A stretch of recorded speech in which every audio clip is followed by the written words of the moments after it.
Hello, welcome back to the video on the Football Zone, and today we're going to be talking about VAR. And yeah, obviously, a hot talking point so far in this season of Premier League football. And yeah, let's face it, it's not just been this season; it's been all the years since it's introduced. And yeah, it's kind of getting to the point now where, I mean, like VAR, is it causing more harm than good? And personally, I've had this opinion for a long time, but it kind of feels like other people kind of cottoning on now. It just feels like at the moment we can't go through a week without Premier League drama. On a Monday morning, what will the talking point be? Will it be about this amazing goal that X scored, Haaland scored, or will it be about the latest VAR drama? And it seems more often than not it's about the VAR drama.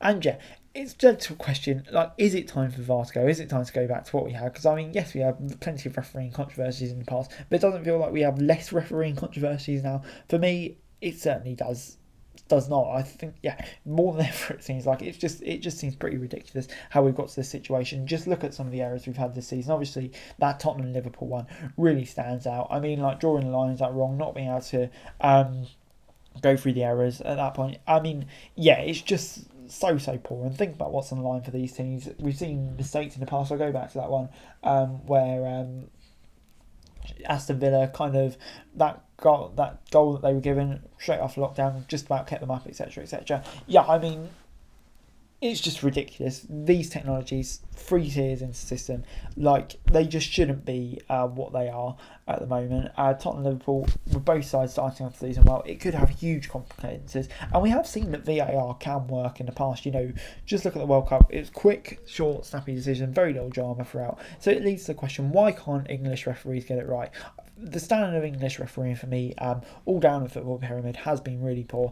But yeah, still, there's no excuses for getting it wrong this often. It just feels like, how often are we going to have these conversations before something gets done? Surely VAR over whenever, it just needs to get better. Automated systems like we had in the World Cup, cut out the human errors. I mean, because that seems to be what it does. What it feels like most of the time. If it worked in the World Cup, it was fine. It was effective. It was quick, and yeah, worked well. But in the Premier League, it's just mistake after mistake after mistake, leading to bigger talking points than the actual game itself, like we don't try to avoid. And yeah, it just causes more and more confusion, more and more anger, and yeah.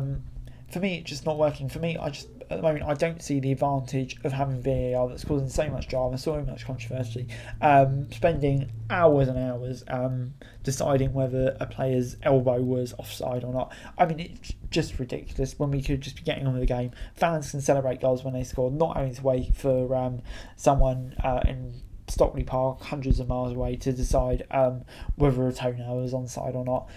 It's just taking the joy out of the game at the moment. If we can have short decisions, quick decisions like we've seen in so many other sports, rugby, cricket, etc., etc., then it would be fine. But at the moment, it's not. It's long, drawn-out process, and for me, it's just ruining everything about the game at the moment. And yeah, it's so disappointing to see, considering how long VAR has been around and how long they've had to sort these issues out. But anyway, guys, that's it for here. Thanks so much for watching. Like, share, subscribe, and for daily football news and subscribe to the channel. It's going to be greatly appreciated. Thanks so much for watching. Peace.